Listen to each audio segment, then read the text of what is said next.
एक बार की बात है, बर्फ से घिरे देश में एक ड्रैगन का बच्चा ग्लेशियर में जमा हुआ था। जिन लोगों ने ड्रैगन की खोज की, वो इस दुर्लभ और अद्भुत दृश्य को देखकर आश्चर्यचकित रह गए। उन्होंने सावधानी से ड्रैगन को बर्फ से निकाला और नजदीकी गांव में ले गए। ड्रैगन के बच्चे की खबर दूर दूर तक फैल गई, जिसने पूरे राज्य का ध्यान खींच लिया। ग्रामीण लोग जिज्ञासा से भरे हुए ड्रैगन के बच्चे के चारों ओर इकट्ठा हो गए। उन्होंने बुद्धिमान बूढ़े जादूगर से सलाह मांगी, जिसने खुलासा किया कि ड्रैगन एक प्राचीन और शक्तिशाली प्राणी था। उन्होंने समझाया कि ड्रैगन की उपस्थिति राज्य में या तो बड़ी समृद्धि या गंभीर खतरा ला सकती है। यह इस बात पर निर्भर करता है कि उसके साथ कैसा व्यवहार किया जाता है। यह सुनकर राजा ने ड्रैगन की रानी से परामर्श करने का फैसला किया, जो एक दूर और रहस्यमय क्षेत्र में रहती थी। राजा अपनी बहादुर बेटी राजकुमारी इलेरा को राज्य का प्रभारी बनाकर ड्रैगन की सलाह के लिए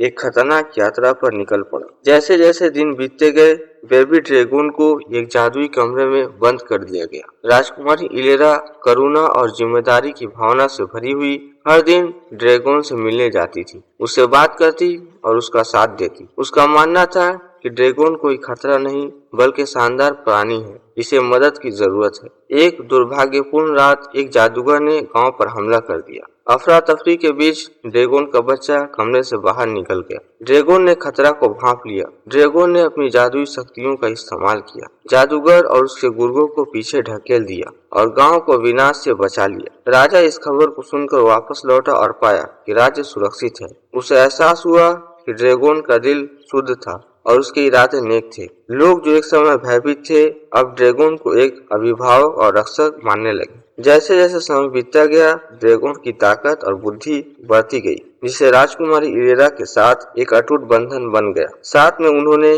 कई साहसिक कार्य किए, विभिन्न खतरों से राज्य को रक्षा की।